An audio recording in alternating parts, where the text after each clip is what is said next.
This is Shutters Inc. with Bruce Williams and Glyn Lavender. Hi and welcome to episode 526 of the French Chef podcast. That's it, Swedish Chef. Sorry, the Swedish Chef. Okay, I'm gonna do it. Let's do all that again so I get it right. No, you leave that right where it is. That ain't going nowhere. You're going to end the world as the French chef lover. Mon Dieu, I say. My God. This is Bruce Williams from ShuttersIncPodcast.com, and that there is Mr. Glyn Lavender the French chef from Creative Photo Workshops. The famous French chef. CreativePhotoWorkshops.com.au. Mr. Glyn Lavender, how are you? Well known for my time in the Muppets. I'm okay. I'm better than the alternative. Oh, of course. Yeah, given the choice of being here or not, I'll take the here. Yeah, for sure. I saw a funny tattoo today, yesterday, on a woman, on her leg, and it was just a tombstone, and it just had the words on the tombstone. It had the words, "Sometimes dead is better." It's like, what? Okay. What the hell? Sometimes dead is better. Maybe she had that tattoo put on in memory of an ex. Well, here's I'm just looking at it and I'm going, what the? I don't know. Yeah, anyway. So I saw two weird tattoos this week. The other weird tattoo I saw was a man had an envelope tattooed to his shoulder. Okay. Right? Yeah. Which is by itself such an old-fashioned. You should have an email tattooed to your shoulder or something. But he had an envelope tattooed on his shoulder, and the handwriting for the address was kind of just squiggly lines, right? Okay. But then in red handwriting, tattooed handwriting, was just the word confidential. And that's the whole tattoo. Envelope with confidential on it. It's like, okay. Random. Okay. I was trying to see if I could find a way of introducing the two of them. Yeah, I think they got some stuff. They got some stuff in common. You know. Oh dear. So, how's your week been? It's 2 weeks. It's been 2 weeks. How's your 2 weeks been, mate? It has been quite exciting. Do tell. Yeah. So first up, Kath and I went away for the weekend last weekend, which was fantastic. We don't want to hear those stories, thanks, mate. So we went up to a place called Crescent Head. Just had the equivalent of an Airbnb for a couple of nights, but somewhere where we were actually allowed to take the dog with us, which was great. So yeah, so that was nice. And we've had an not that I'm telling you anything for new. The B part of the B&B, for the second B, not the bed bit, the breakfast bit, was that produced by a French chef? No, it was not. Okay, well. It was disappointing for you. Yes. So, not telling you anything you don't know, but the east coast of Australia has absolutely been deluged with rain of late. Well, your part is fine. Mate, it's just been ridiculous. And Crescent Head was no different. So as we were driving into town, there were a couple of kilometres where there were all of the trees which would normally be on dry ground were sticking out of the water. And I said to Kath, I've got to come back and photograph this. So got the camera out on the Saturday, well, no, it might have been the Friday night, and went and took a whole bunch of photos of trees.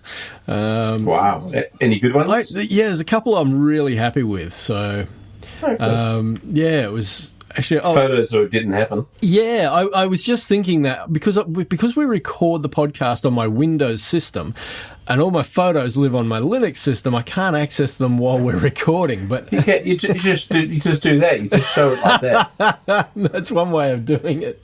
That would show it to you, wouldn't it? So for the listeners, I'm holding my other laptop in front of my laptop, and Bruce and I, God knows why, but Bruce and I have decided to start seeing our faces when we talk to each other, so we have our videos on. That's right. I mean, and today we're recording fairly early in the morning, so I'm kind of glad I've eaten breakfast in some ways. So I can now show each other things. So I can show him. He's showing a photo on his phone that's out of focus and a bit too low. Can't you see? I can't. Okay. Oh, there it is. Yeah. Oh God! Have you ever used a camera before? It's all out of focus. It looks like trees reflecting. Yeah, exactly. Yeah, put it by your head. Put it by your head. Your head's in focus. Put it on your forehead. No, put it on your forehead. Go on, stick it to your forehead. There you go. Now it's in focus. No, it's not. Yeah, still not so in focus.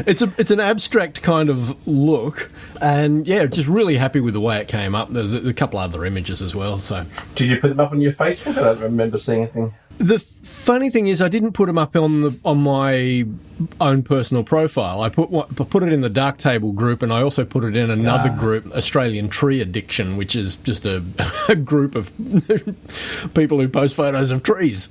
So, have you been a long time member of this group, or just to show off? No. I got invited to that group probably 2 years ago, and I've been on the group, but I don't post regularly. I've probably posted about 5 images in those 2 years. So, So anyway, so I've got the camera out. So that was one thing. That's good.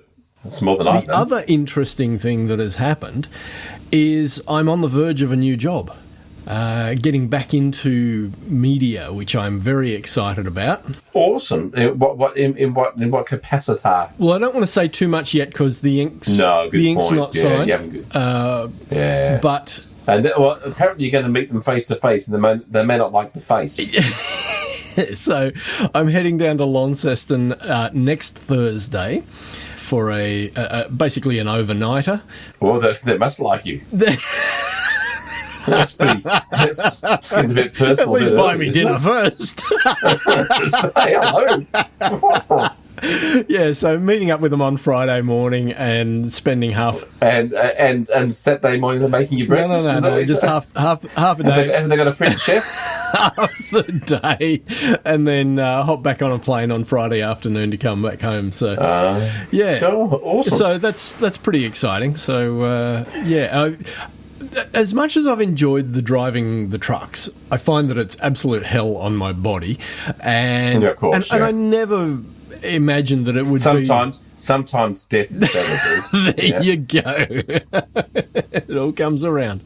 I never imagined that was going to be, the last job I would ever hold. It was just sort of a temporary thing. Well, it depends how badly you damage your body. Right. Yeah, exactly. So I'm really excited about this. And the great thing about this particular gig is it's a work from home position. So I can work remotely forever. They will provide me with the software and the licenses for the software that I don't have. Yeah, and they'll fly me to Lonnie twice a year for, once for Christmas and once for a mid-year catch-up. So... for a little sleepover. Yeah, that's it, exactly. So I expect that... I'm pretty confident that it's a done deal. They were really excited when I reached out and said, hey, I'm interested. And they said, look, we can't pay the kind of money you're used to earning. And I said, yeah, let's talk anyway. I'm desperate. And then they said, well, look, can we send you a couple of jobs to knock over because we just want to see the way you work? And I went, yep, not a problem. And they sent me 3 things to work on, and I got them back to them the same day. And they said, mate, we love it. Let's get you down here for a chat. So, I mean, it'd be kind of a good way, cheap way of doing business is you just send out your jobs to prospective employees. They do all the work for free. Exactly. It's not a bad laugh, that, when you think about it. Are they paying to fly you down? Yeah, absolutely. That's okay then. Yeah, and paying. Did you ask that you wanted a hotel with a French chef? I did not ask for that. Well, you got to start late. Early days, dude. You got to kind of set the ground rules, expectations. Yeah, exactly. The lifestyle you want to be accustomed to. That's it. What kind of genre are we talking? Is it not audio books? Is it more producing commercial type stuff? More commercial stuff, but also some e-learning stuff. There's a bit of a range of stuff, but it's back in audio creation, which is what I love. So yeah, good stuff. Yeah. I'm delighted for you. I hope it all comes together. Yeah. And that'll give you still time to do some freelance stuff, I'd imagine, and especially working from home, all the hours you're going to save by not commuting and stuff. Yeah, that's the big save. Not having to do 3 hours of commuting every day. But it is the cost factor. Yeah, there too. Exactly. Which was why I was okay with taking a lower salary. Yeah. Well, fuel will be $12 a litre soon. So tell me about it. Yeah. So- Even on your little moped that you've got, it costs you. It cost me $800 to fill up my Yeah, motorbike. exactly. So that's been my last couple of weeks. We've just taken it. We just took out a second mortgage to fill up the tank of the new Subi. Yeah, I bet. It was. I think $2.06 a litre fuel was here. Yeah. So Well, I saw a news article this morning that said that the average price of petrol in Perth right now is $2.12. Whoosh. Yeah. Well, they're talking $2. They're talking $2.50. Yeah. Yeah. Yeah. So for our gallon cousins, Yep. that's if it gets to $2.50, multiplied by 4.5. So yeah, so about- and then divide by 3 and times by 2, and you've almost got the currency. So it'd be conversion. $12.50 Australian, and at the current conversion of 72 US cents, I think we're at the moment. So as $2.50 times 4.5, it'd be $12.50. Just run me through that, Matt. Just run me through that. Oh Matt. yeah, that's not right, is it? Sorry, $11.25. Sorry, Take it. sorry. Bloody French chefs. So $11.25. So It's the fluid it'd be ounces, somewhere up okay. around about $8 US per gallon. Yeah. So Yeah. Anyway, Yeah. yeah. Fab. So what else has been Fabulous. going on in your last couple of weeks? Anything exciting or? I've got it. You know, you've heard the saying, and I've more than likely said it many a time myself. All the gear and no idea. Yeah. Yeah. So of course, seeing I'm on my guitar binge at the moment. Yes. You know, I went out and bought this thing called an iRig, Right. so I can connect my guitar to my computer. Oh, okay. Okay, and then using Amplitude software, I can put in all sorts of different amps Yep. and pedals and effects Yep. and different speaker setups, different microphones, different rooms. So I only arrived yesterday afternoon, but I just spent like 4 hours just go quang, quang, quang, quang, which is pretty much what it said. And then feedback. The cat runs away. Nice. But that's awesome that is seriously so much fun. You've just got this hundreds of different variations of amps and effect pedals and stuff you can put together. You know, all for. I mean, the device itself, I think, was like $140, and that included free software, which is worth $200. Yeah, nice. And I had all these vouchers and stuff, and I think it cost me like $26 of actual money to get this thing in. Yeah. And I'm having a ball. It's awesome fun. Nice. Nice. I'm no good still. Yeah, I'm getting the gear, but I've still got no idea. Yeah, I'm spending about an hour to an hour and a half a day practicing. Right. So I'm putting in the yards. You know? Okay. But here's a funny thing. So I showed up on Monday to my guitar lesson. Yeah. Right. And I've walked in, and there's my guitar tutor. Completely different hair. Like Okay. all curly. Right. All curly. He's gone from straight to all really black hair to perm. Right. I've got check out the hair. What have you done to yourself? And he goes, "Hi, I'm Jack. I'm your new guitar teacher." Oh, what? It wasn't even the same guy. But it's the same height, the same general look, you know, and I got distracted by the hair. So my guitar teacher, after only 3 weeks left, didn't even tell he was going. You know? I said, geez, I couldn't have broken in that quickly. You know?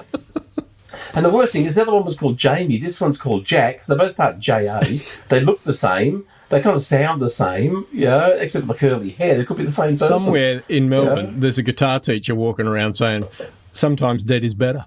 It is better. Binga, dinga, dinga, dinga. Yes. Oh, yeah. So and this guy seems really good. So that's all right. So I've been doing my guitar lessons. I've been up the docks. I've had to wear a heart monitor stuff all over my arms and stuff for a bit of time this week, and that was not trying to sleep with a big box on your side, and it's not a lot of fun. You know, it's not easy. But no, that's it. I've had a health-wise pretty good week. Oh, good. Good. Can't complain too much because no one listens. And compared to, I saw the Camera House, a big camera group here in Australia, started a GoFundMe page this week for a mate of mine who owns Lismore Camera House. And Lismore, one of the main areas of flooding in Australia. Yep. They were told to expect floods to a certain height, so they moved all their equipment a couple of metres above that on the specially built mezzanine level to protect everything from floods. Right. And then the flood went 4 metres higher than they predicted, and $1 million worth of damage. Ouch. Yeah, and no insurance, because apparently you can't get insurance there for floods. In a flood zone, they won't insure you for floods. How absolutely effing disgraceful is that? Oh, mate, don't get me started on insurance companies. I think they're lower than banks. They should not be allowed to operate in a country if they can't offer services that are actually required. Yeah, absolutely. Yeah, simple as that. Yeah, so $1 million worth of damage and bad luck, you know. So so my friends at Lismore Canberra House, I feel your pain. Yeah. I used to work in Lismore, but very early in my radio career, you know, back in the late 80s, I was living in Lismore and working there. And I think it was 89, they had quite substantial flooding in Lismore. But apparently the floods that they have just experienced in the last week and a half has actually surpassed the 1974 flood, which was like the benchmark of floods in the area, so it's certainly a once in a 50-year event, if not worse. But there's no such thing as global warming. Yeah, that's right. So that's lucky. Did you see the photo through the week from Gympie where there was a quad bike hanging from an overhead power line? Jeez. The water had been so high, and after it had subsided, there's this quad bike left hanging from a power line. It was insane. So that's got to be what, 10 metres, 12? I'd say a good 5 or 6. Like, it was just a power line across a road. Like, it was only a single line. I'm not talking about a tree. But it was probably a good 6 metres up. Man. But it's one of those things that, if you didn't see the pic, you wouldn't believe it. It was just crazy. So that's a lot. We had a bit of rain down here in Victoria. I mean, for us, quite a lot. Right. But over like a 3 or 4 day period. But no flooding. No, nothing that lasted and then it's gone by the next day sort of stuff. You know? So, here on the Central Coast, we've had so many days of just solid cloud and or rain that the new solar solar electricity system that we just put on our roof, 7 weeks ago. That's right. We've had days where we couldn't get the battery filled up to 100% because there wasn't enough, solar being collected from the panels. Yeah. And yesterday, as we are recording this, was the first day since we've had that system installed where we actually fed more to the grid than we consumed. Wow. We've just had so much cloud, it's been ridiculous. Paying for itself like crazy, isn't it? Yeah. Oh yeah, we're at least $3 paid off. You'll have it cleared by the time you're 93. Exactly. God, that's crazy. I mean, you just don't expect. I mean, it's been the weirdest summer. It wasn't even a summer. I was talking to a friend this week that, we've had a lot of humidity down here, which we never get. We don't get same very rarely. It's been real. But New South Wales is a humid place compared to Victoria. We have no humidity. We have dry heat. You have humid heat, right? So we've been getting like Sydney humidity. For days, which is really bizarre. But it used to be, always growing up, you'd look at the TV weather forecast and you'd see what Perth had weather-wise, and you'd see what Adelaide has, and whatever Adelaide has, the next day you'd have, and whatever Perth has, 2 days later you'd have that. So you could always reliably predict what the weather's going to be like for 2 days because it's whatever Perth had 2 days ago. Never happens anymore. Yeah. Completely changed. The weather patterns completely changed in my lifetime. That something that was gospel is now just never happens. Yep. Yeah. Which is it's bizarre. Yeah. Totally. And the fact that no one's talking about it, no one's going, oh, gee, have you noticed this? And when I say to other people, oh yeah, we used to do that all the time. And you can't do it anymore. It's so whatever has happened to weather is certainly changed here. Yeah. Totally. Shall we talk some photography? Oh, I guess we could. I came across an interesting article. I came across a photograph, and the photograph made me look a bit deeper, of Frank Sinatra holding a camera. Right. and all these photographers taking a photograph of Frank Sinatra taking a photograph. Right. And it turns out in 1971, Muhammad Ali was fighting Joe Frazier for the world title bout. His comeback fight after Vietnam. Yeah. And tickets were so hot, even Frank Sinatra couldn't get a ticket. Wow. Right? Yeah, I know. Even with his connections. Exactly. So he got a job as a photographer for Life. Wow. And he photographed the bout for Life photography, for Life, so he could get close to the front. And the front cover of Life magazine was a photo of the fight taken by Frank Sinatra. Is that Frank's photo? Yes. Oh, my God. Because that's a legendary photo. I don't think it's the one of him over the. Oh, not the punch? No. No. I don't know, mate. No, not that one. No. But there was a front cover apparently. Oh yeah, I see it. Yep, it's a bit further down the page. Yep. Yeah, there. So, and it's still a damn good photo. Yeah, it's a damn good photo. You know, which is there we are. Cover photograph by Frank Sinatra. Wow. That's actually a damn good shot, actually. It's a really good, man. It's right in your face. Yeah. But just the whole story of this, it's really quite amazing that, and at the time it was the biggest sporting event in history. Yeah, right. They both got $2.5 million each, which in 1971 was a hell of a lot of money, you know. Wow. And that's how hot the thing was. Even Frank Sinatra couldn't get a ticket, you know. So I thought it was really cool. Wow. So I thought I'd share it for those who had never heard that one before. And what else did I find? I did remember my wife. Speaking of my wife, it's our 21st wedding anniversary today. Some of the happiest months of my life, Bruce, I tell you. Congratulations, mate. Yes, I said to her last night, I said, that was a couple of days ago, I said, it's our 15th, isn't it? She goes, well, you've got a daughter that's 14 and a half, so I hope not. Oh dear. So 21 years wedding anniversary, which is... and then I've got a kid home sick. So and my wife's out tonight. She's going to a show tonight, so she's not home for our wedding anniversary. And there's been many a wedding anniversary I've been overseas for, so this makes up for it. And then I've got a kid home sick, so we can't even go out for lunch. So it's like, you bloody kid. It's kids. I tell you, who'd have them? I was saying to my eldest today on the way to school. I said, it reminded me of this video clip I saw of this man and woman sitting on a couch with a glass of wine, and the woman's going, "What? So we're decided, are we?" And he goes, "I think we are." She goes, "So we're not going to have kids?" He goes, "No, I don't think so." She goes, "Well, who's going to tell them? You or me?" My 15-year-old didn't appreciate that for some reason. So 21 years marriage. I thought I'd put a little shout out there because I know she's an avid listener. Avid listener of the podcast. Good on you, Kat. don't think she's ever heard an episode.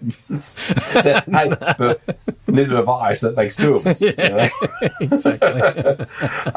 No, but we were talking. That's why I thought about it. We were talking during the week about how with the war in Ukraine and Russia at the moment. Yeah. About how the world has changed. In that it's now corporations having more effect with sanctions than necessarily countries are. Yeah. Yeah. So, and this because Canon and Adobe have both said Adobe shut off Photoshop and all the other Adobe suites in access in Russia. Wow. Canon stopped all supply to Russia. Yeah. As did Macca's and Coke and everything. Yeah. But and Shell have stopped buying Russian oil. Yeah. But it's just interesting how corporations can have a social impact. Yeah. And maybe need to be seen to be doing that now, which never used to be the case, Totally. Yeah, so I thought that was, when I saw that Adobe had shut off, I thought, well, how does that affect what they can do and, as organisations? And so it was, just an interesting observation about how the world has shifted and maybe it's going to be that, corporations have more power than governments going forward as well anyway, Yeah, because that's all. Realistically, that's where supply comes. Supply issues, supply chains, everything's all business more than government. Yeah, at some point in the chain, anyway. Yeah. And the last thing I was going to chat about was Snoop Dogg. Yeah. You know, me and the Snoop were down like two people that aren't very down with each other. But he's having a bit of a bleat about that photographers shouldn't own the copyright of photographs of celebrities. Because in his words, and it's hard to go past an intellectual giant like the Snoop, where he says that's a mere likeness type situation. Right. It's a mere likeness type situation. So if you take a photograph of said Snoop, that's just a mere likeness type situation, and you shouldn't be able to. You're going to make money off somebody else's art, somebody else's fame, right? Which is kind of but as ridiculous as Snoop is, there's some merit to it. Well, if you're going to take that argument, then you would have to then say, okay, it's now legal to take photographs of the Eiffel Tower at night on the lighting display. Well, here's a funny thing. Because it's only a mere likeness type situation. My Apple Watch has a screen you can put on, a face you can put on that is time lapse videos. Right. Okay, so when you lift your phone up, there's this little time lapse, and one of them is Paris. Yep. Okay, the Eiffel Tower. And it depends on what time of day you look at your phone. If it's early in the morning, you have sunrise time lapse. If it's the middle of the day, you have daytime. If it's nighttime, you have a nighttime time lapse of the Eiffel Tower with the illuminations. Wow. So exactly. It's a copyright. Mere likeness type situation. But then Apple's got gazillions of dollars in cash. They probably paid the licensing for it.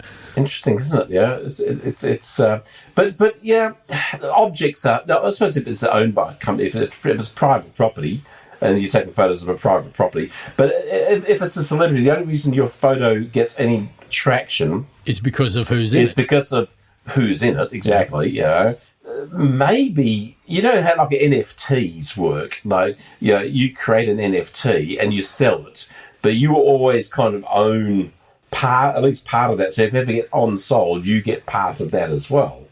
Yeah. That maybe any celebrity photograph should have the same sort of commitment to it, where a portion of any profits generated from that go to the artist.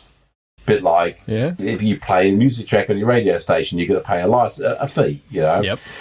So I think that there's some merit in. So maybe it might come to a point where all photos of celebrities have to be NFTs. So they can only be bought as an NFT or sold as NFTs. Right. And therefore, the person who shot the image, the person who's in the image, always gets some value ongoing for how it's used. Yeah. That could work. It's got some potential, maybe, And you would think maybe the collaboration then between artists and photographers may change as well.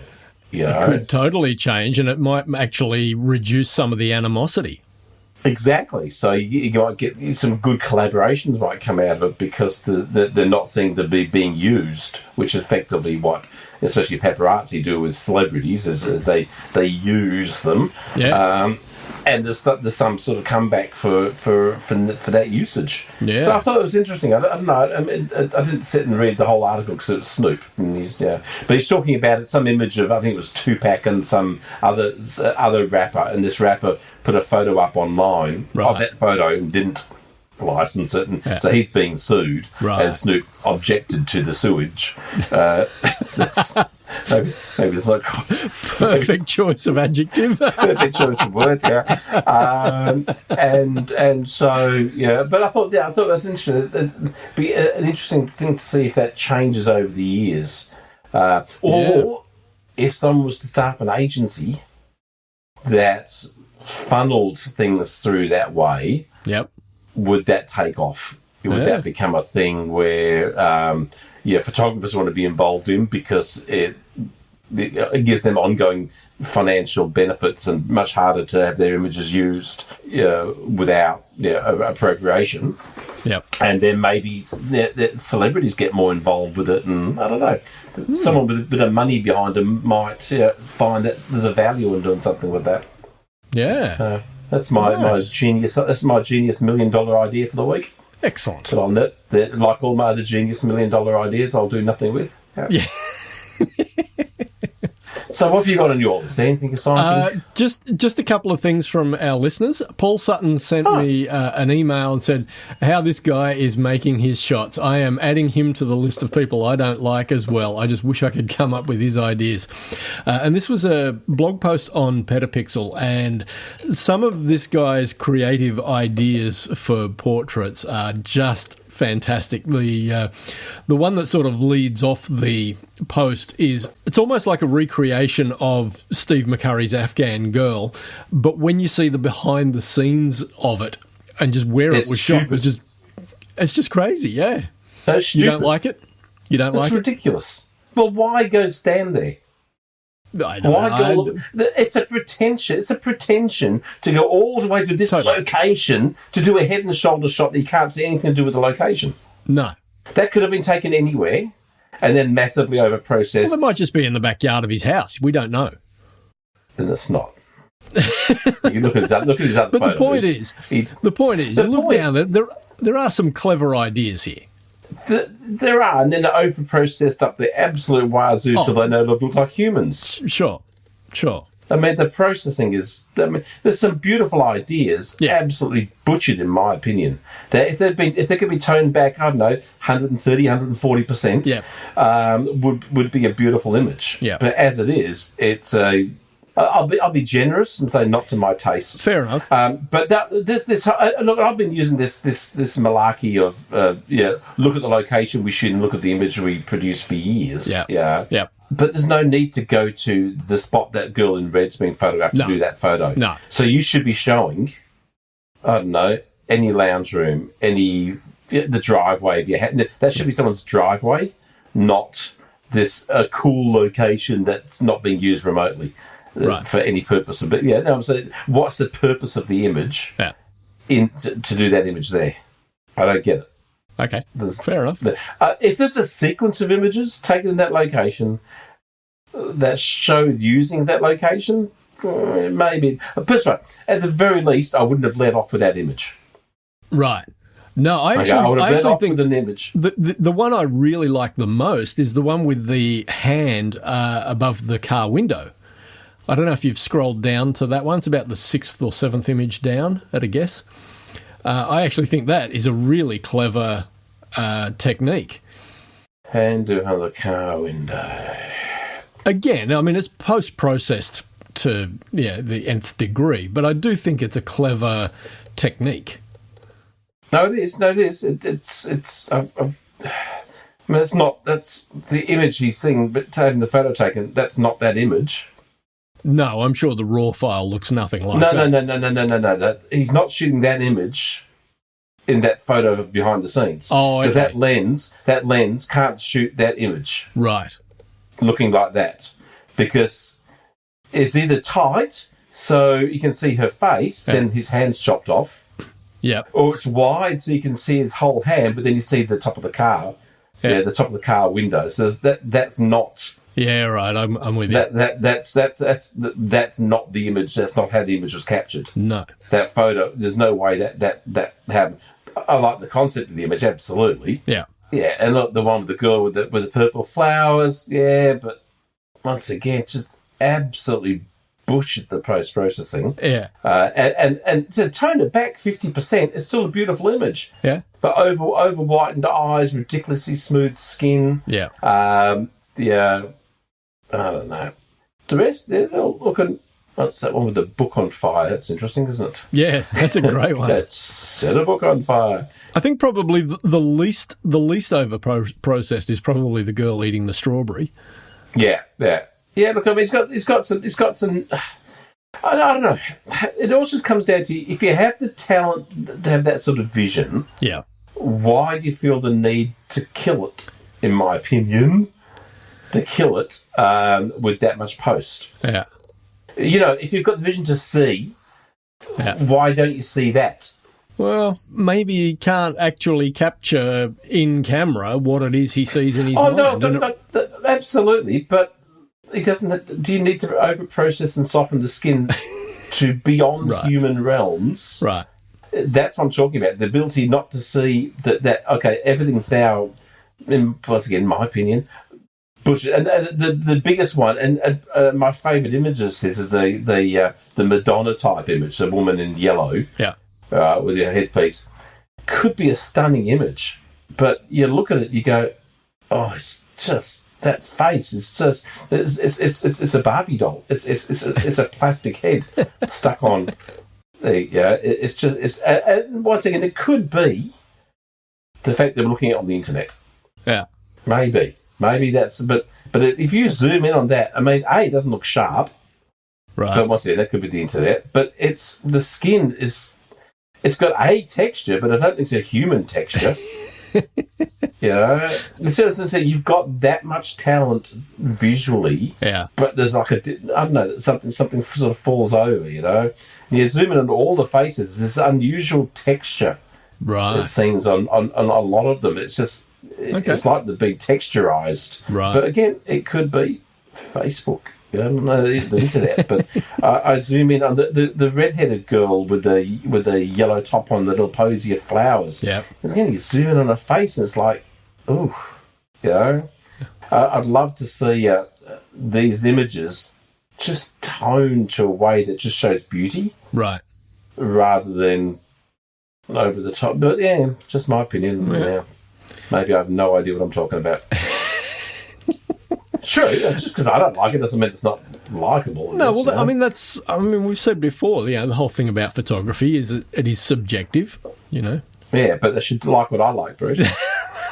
Of course they should. And the last thing... Do it the way I want, that's Bruce. right. Simple as that.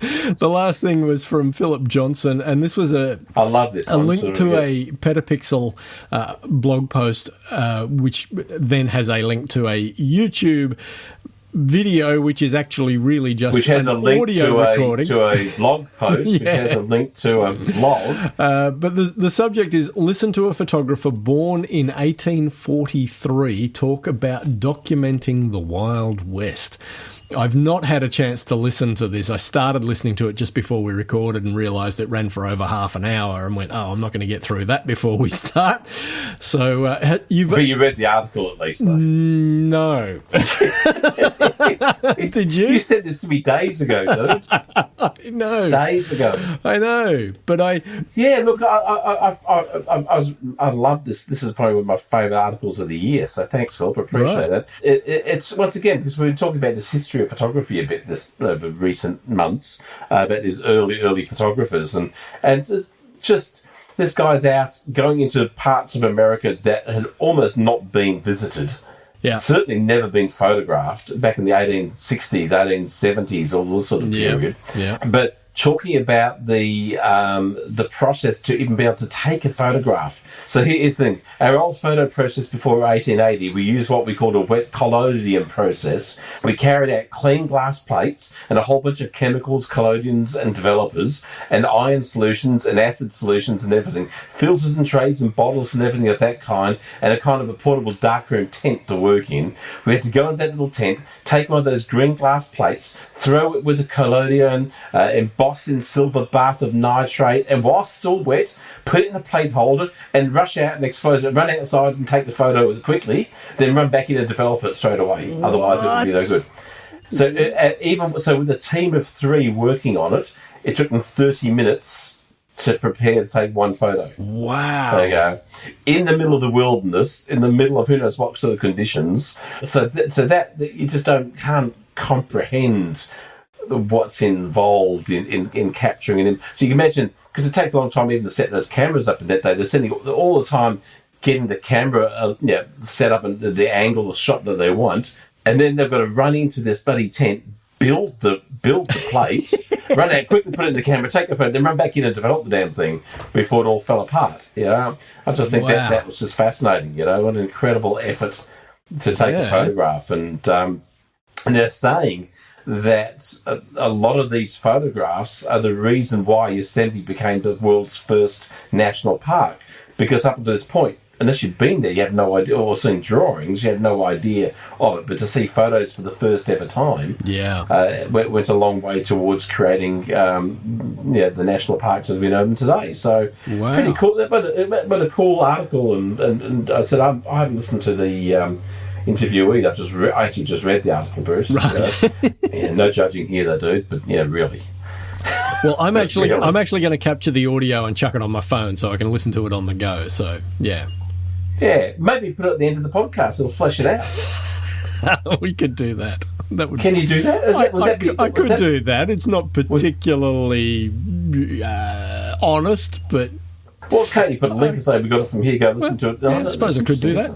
I don't know. Do that. It's interesting. All right, I will do that. I will capture that audio and I'll chuck it on the end of this podcast. And then let's put some really interesting content at the end of the 30 minutes of this interview, so people have to listen all the way through and hear the good stuff. Or at the very least, let's tell them we're going to do that, but not actually do it. Because that, of course, would rely upon us to actually find something interesting. That's right. Yeah, and that's not going to happen. I mean, we've managed so far 500 episodes not to, so that's the one we should start now. So stay tuned to the end of the podcast, people. After the interview, you just never know what you might find. That's where we bury all the good stuff. Special stuff. Yeah. We might even do my new guitar outro for the podcast. That was excellent. When I'm recording. Excellent. Yeah? Excellent idea. Actually, no, we don't want to put them off going to the end, do we? All right, mate. Well, that will do it for another week. You have a good week. Another fortnight, even. Another fortnight. Yes. Well, you have an awesome time. Oh, I'm sorry we can't catch up in Melbourne when you're zipping through. It's, oh well.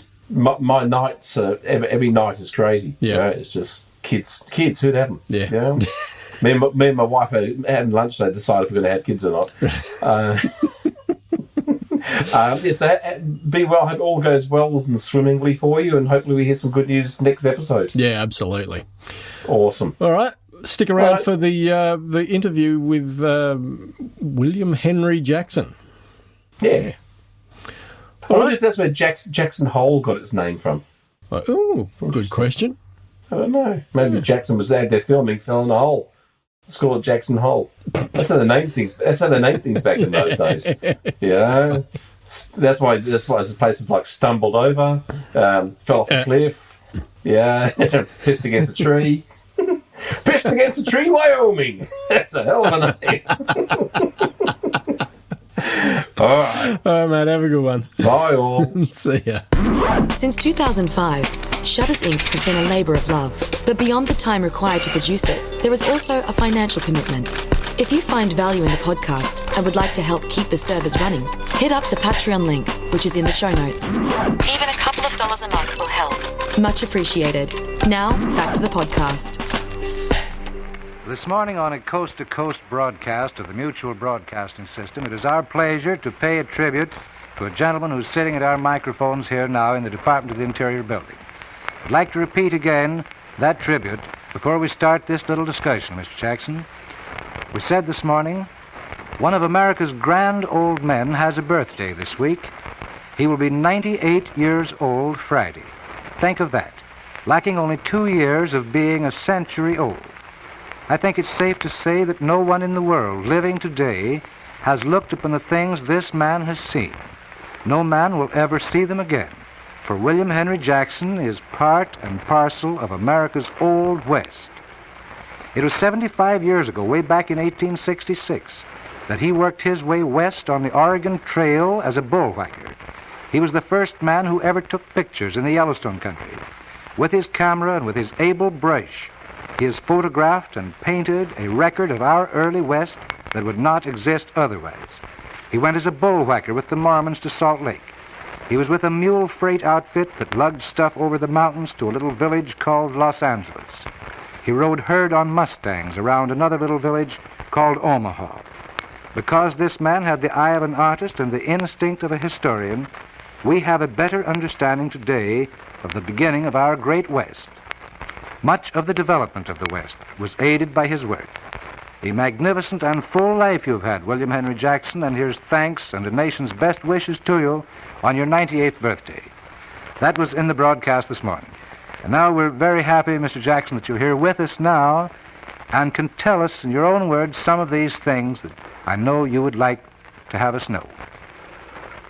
Well, on your last trip across the West, did you notice any changes in the character and the vigor of the grass from that which you observed in the 70s? Well, that's been called to my attention lately by modern pictures that people have sent me from the Conservation Society. There I was called to mind the great difference of the luscious grass that we used to camp on, which are now dusty plains, some parts of the middle western Wyoming. Yes. Well, do you remember how the cowboys handled their trail herds in the great cattle drives between Texas and Montana? I'm now engaged in painting a picture covering that very subject, showing the big drive of the old Longhorn period up across the old Chisholm Trail into Wyoming. That's as you remembered. Yes. I only crossed the trail. I didn't follow it. I see. Now, just when did sheep begin to compete seriously with cattle? Oh, along the late 80s and 90s. And you were a part of all those differences of opinion that took place at that time. I more acquainted that country before the cowboy came in even. I like to think of that period before the cowboy period. The cowboys began to come in during the 70s. And they had the full sway for the next 10 years. And then they began to compete with the homesteaders and the cowboys. Well, now, did you actually see any of these old range wars that took place? No, I never. The Johnson County War, as they call it, in Wyoming, that country, was a little bit out of my territory. We were up in the mountains more. My work with the Geological Survey was almost entirely in the mountains, and not so much on the plains. Where all that warfare occurred. You've seen lots of buffalo, I expect, haven't you? Oh, millions of them. Would you like to tell us about what those herds looked like when you saw them? Oh, a great mass of dark brown animals moving, grazing across the plains. When I first saw a great herd, it was the first year the Kansas Pacific ran across the plains, and we ran through them all day long, passing through buffalo. I had to stop the train to get them off the track. They stopped several times. They were as far as you could see in the distance on those flat plains. In the extreme distance, you could still see them moving on. You mean this was just one herd that took the entire day for the train? Well, they were all, it wasn't a herd really, it's the whole mass of buffalo. One great mass of them all came together, not in different herds, but one great movement covering miles of territory. Would you estimate how many might be in such a... Oh, very impossible to guess. Some people call it millions, but that's rather excessive. Did you see the hunting of the buffalo? Oh, thousands. How did they hunt the buffalo then? How did they hunt the buffalo? Oh, just by horseback and chasing. Running up onto them. The old Indian with a spear and bow and arrow, and our modern people with their guns. I myself ran down several buffalo using only a revolver, riding up close to them and firing on their left flank. How about other game? Other game? Oh, that was abundant, of course. But game on the trail, as we traveled, was sometimes hard to find. Game at that time was shy. A large body traveling through the country necessarily made more or less disturbance, and the game would scatter into the mountains and hide away. So that sometimes we even had to employ hunters to go out and get the game for our own meals. Well, that's good. Couldn't always find it on the trail. What would you say was the fertility of the soil then? Oh, of course, necessarily in the bottoms, around through where the stream flowed through, the flat valley bottoms and the sweetwater valleys, all those western streams, the fertility seems to be very good indeed. Of course, that's all proved by the fine crop they raised when they came into production. Well, now, was there water in the streams in those days? Oh, yes, not much. Water were not conserved then. There were dry seasons when the streams almost go dry. But, of course, at that time, early day, there's no irrigation, except in a very small way, so that they confined themselves to immediate vicinity of the water. But there was no They didn't dust depend upon rainfall at all. They did depend for such crops as they had upon irrigation, but in a limited way. Well, what did people do for amusement in those days? What were their amusements? Oh, I don't know. There's no amusement as we know it today. They all went to bed early and got up early. I see. What about the social life? Oh, the social life is occasional gathering of all people for a dance, like the old-fashioned barn dance. All the ranchmen had their dancing night. That is the great amusement, I might say, of all, gathering the people all together for a dance. And the old-time square dances were almost universally at that time. All of us could find a fiddler or somebody who could play music of some kind. Well, a man who might have been out there at that time making a living on that land, how did he make his money? How much money was needed, or did he just by well, bartering they mostly concerned in making a living, not for selling so much. That came in mostly with the cattle business later. And also when the overland stage lines were running, by raising hay and such things for the service of the Pony Express and the overland stage and things of that kind. Those places all had to be stocked with hay. They lived upon that almost entirely. And of course that's one of the first products, you might say, was that, of course when the Mormons went in there, they began at once with the wheat crop. On the first year of their entrance into Salt Lake Valley, they had a wheat crop growing at once by sowing the wheat and corn, I should say, besides the wheat. Let's see. What do you recall, Mr. Jackson, as, in your opinion, the most interesting thing that happened to you in your entire experience in the West? Do you have any one thing that you think would be an outstanding experience? Well, it's pretty hard to segregate one item because my experience has been so... Would you want a glass of water? It's been so widespread in general. That's right. Just take a drink. But I've always called the most interesting period of my life the 10 years I spent in the West with the Hayden Survey. That's always been my most interesting period. New things to saw, new places to photograph, first things to bring to the attention of the world, to make the Yellowstone region known, to make the mountain, the Holy Cross known to the people, to make known to people the cliff dwellings of the South. All very interesting things in themselves, but no one startling, dramatic, single incident, you might say, that would stand out prominently from all the rest. You have probably been the first man to have looked upon, or the first white man at any rate, to have looked upon many of those natural wonders out there, have you not been? Well, in a way, not the first to look upon them so much as to perpetuate them in pictures. Pretty hard to say in this America of ours where a man has not been. Well, that's true, but too. We're among the first people to follow on the tales of those unnamed people, trappers and people of that kind, who may have seen these things. But we were the first to make them publicly known. Well, what were some of those things that you made known for the first time to the rest of the country? Yellowstone, Holy Cross, the cliff dwelling, the main Rocky Mountain chain of peaks, Fremont's Peak, and all those big, the Teton Mountains, all those prominent features today in the scenic wonders of the West.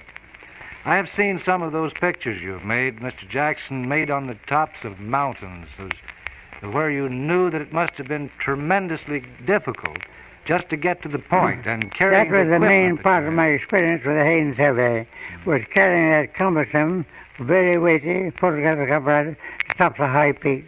The apparatus for making pictures mounted to fully 100 pounds of weight you had to carry up.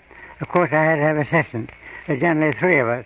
We'd carry our pack animals up the mountain as far as we could. Then we'd distribute their loads to our own soldiers, to our own shoulders, and carry it to the tops of the peaks. I covered pretty nearly all of the high peaks of Colorado in that way, from including Fremont and all the high peaks of Colorado, and carried up my water and all the apparatus and the cameras and everything that kind for making the pictures. Sometimes we had to spend nearly all day on top to get pictures between intermittent storms that come over the peaks. And now these days we think it's quite an achievement if a man goes up there carrying a minicam with him. It's playboy time. Playboy time. Would you tell us something about the way you had to make pictures in those days? some of the way you had to make pictures, how you made the exposures. Briefly, our old process before 1880, when the dry plate came into being, was what we call the wet collodion process. We carried out clean glass plates, a whole lot of them, whole lot of chemicals, collodions and developers and iron solutions and acid solutions and everything again, filters and trays and bottles and everything of that kind, besides a portable darkroom to work in. We had to go into that little tent, take one of those clean glass plates, floor it with a collodion, immerse it in a silver bath of nitrate of silver, and while still wet, put in a plate holder and expose in the usual way. Then it had to be developed immediately after while wet, and the plate dried as well as we could, stored in a grooved box to protect it in that condition, and in camp had to be clothed with a protective varnish and packed away. I have tried on one occasion by coaching my assistants, see how quickly we could make a picture from the arriving at the point where I wanted us to be made. We had to unpack the mule, of course, and distribute the apparatus, set up a tent, get the camera ready, and then I'd go into that little tent and coat my plate and prepare it for exposure. And after development, it is packed away, as I have said, and then put on the mule again. Under such conditions, with two assistants working with me, I've taken 30 minutes to make a picture. But ordinarily it takes more time than that. And once located, well, of course, you can make a number of pictures with a comparatively short time. Exposures on the plate at that time averaged all the way from sometimes even to 1 second up to 5, 10, 15, or 20 seconds for an exposure. Extreme cases up to minutes instead of seconds. I expect in those days out there you've photographed many people, have you not, who've been a part of our West, of our early history? We didn't photograph many people, many groups. We were rather limited on that account. We were outfitted for just about so much work. We couldn't carry only a fixed quantity of glass, because that is heavy. We generally had, as I might say, for a season's work, about 400 glass plates. And we were intent upon the scenery. We didn't care about our own party. Didn't care about what they did themselves individually. We were interested in what they saw, new places, things of that kind. And towards the end of the season, if there were still things to be photographed that had not been taken, well, we'd wash off from the old group picture and use them for scenery. Of course, the scenery remained, but those people had passed, much to my regret in some cases. You must have known and been acquainted, at any rate, with a lot of those characters of the early West, were you not? They were not prominent in those days. We didn't think much of them. And it was all just one of us at the same time. Of course, I met pretty nearly all the prominent people, at least now, the well-known people of that period. Would you like to mention some of those people of that day? Uh-huh. Would you like to mention some of those people of that day who played a part in making the West? Oh, of course, there was, first of all, our old geological survey people. Besides Hayden, there's Powell, and there's Kane, and there's Wheeler, and all the people associated with it. And, of course, in the early days, many of the old well-known scouts that figured largely in the undercover period of the West, like Bill Hickman and Cody and people in Cheyenne and Denver, who like Matt Madison and some others, Masterson, some of those people whose names I don't recall just now. But they're all circulating more or less during that late 1670 period. Well, Mr. Jackson, I just wouldn't know the questions to ask you to bring out the things that I know you'd like to say. Wouldn't you just like to go ahead and just talk now and tell us all of the things that you remember and what you think of their importance, both of yesterday and as they might be in relation to things today? Well, you already have an inkling, have an outline of my story, but it's mostly concerned the survey period of the 60s and 70s. I began photography way back when I was 15 years old, way back when I was 17 or 18 years old. And pursuing that business with various galleries, it finally took me up into Vermont before the Civil War. There I got interested in the Civil War proceedings, of course, and went into a Vermont regiment and served down in the Army of the Potomac. Coming back from that into Vermont, I pulled up stakes in Vermont on account of a disrupted love affair, as they call it, went west. That was in 1866, as already mentioned.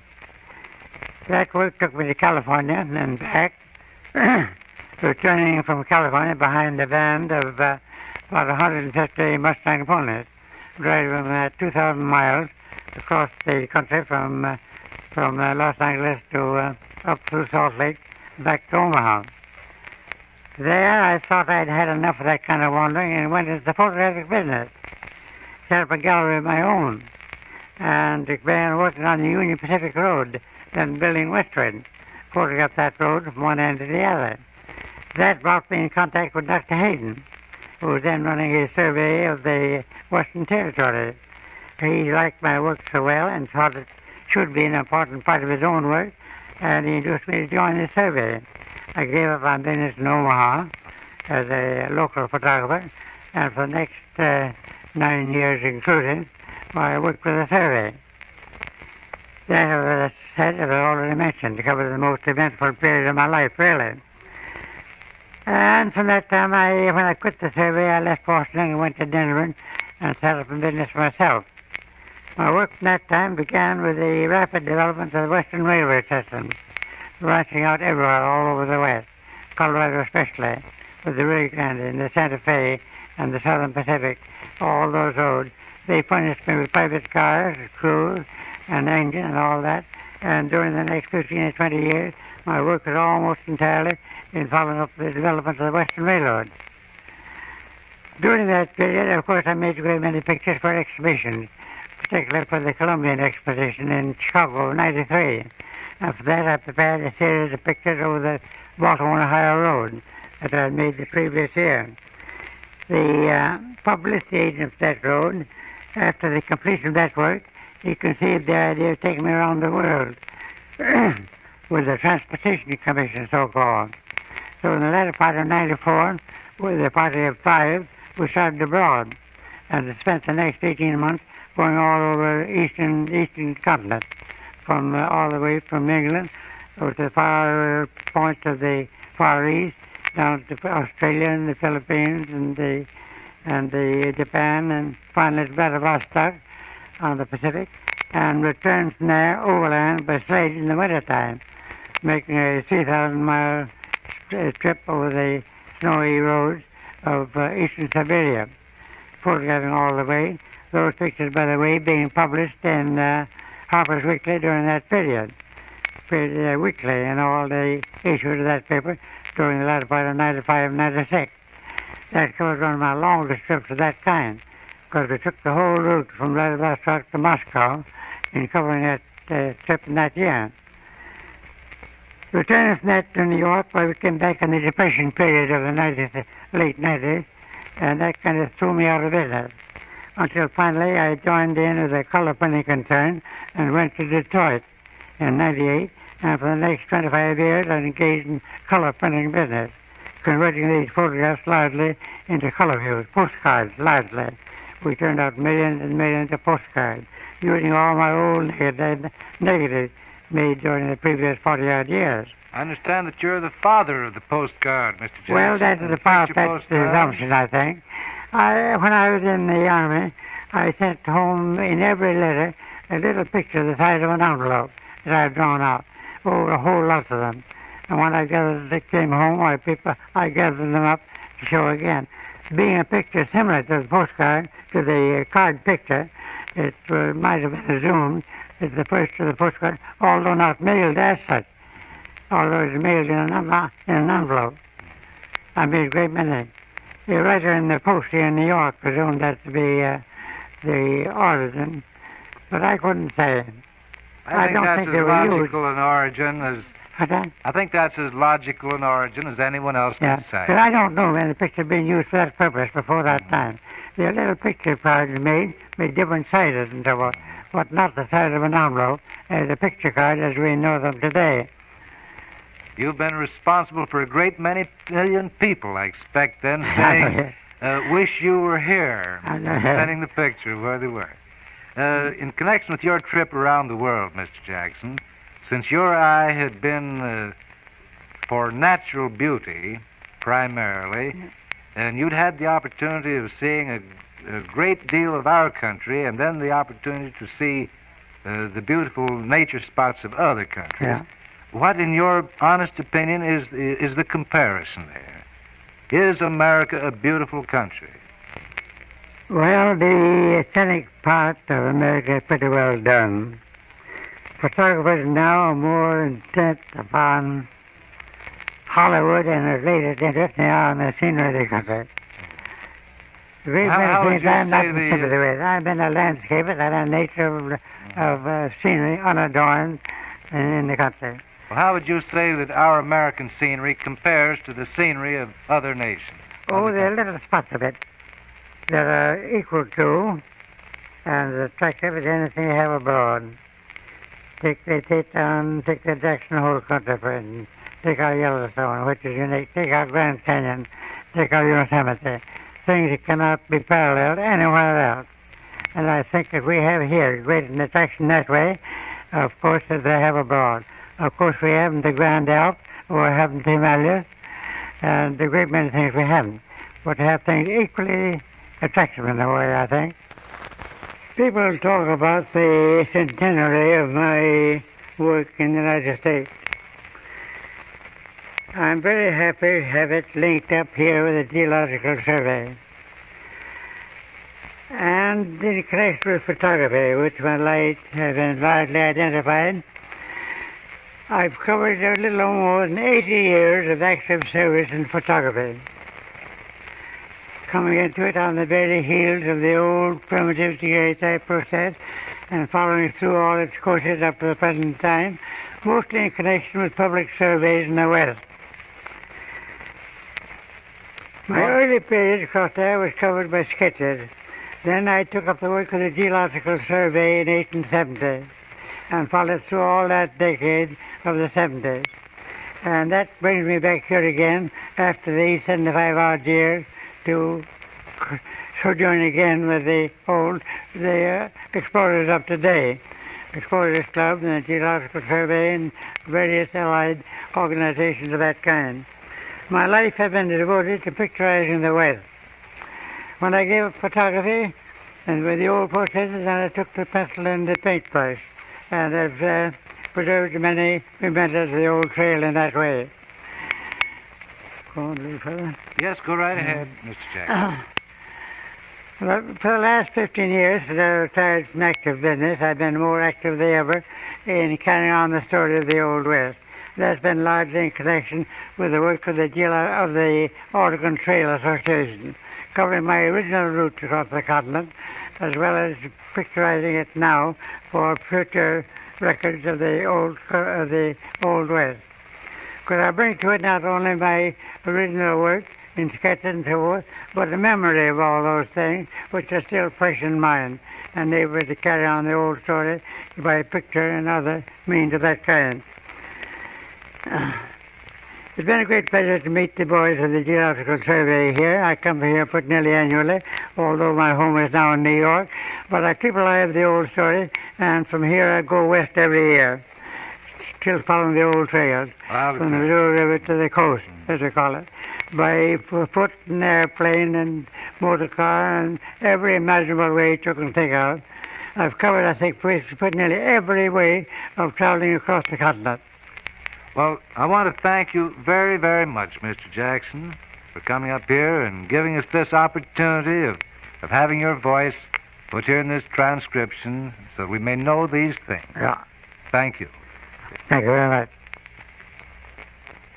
This electrical transcription is an interview with William Henry Jackson made on the eve of his 98th birthday and recorded in the radio studios of the Department of the Interior Thursday, April 3, 1941. Mr. Jackson was interviewed by Shannon Allen, Director of the radio section of the Department of Interior. You've been listening to Shutters, Inc. For questions, comments, and feedback, email theboys@shuttersincpodcast.com.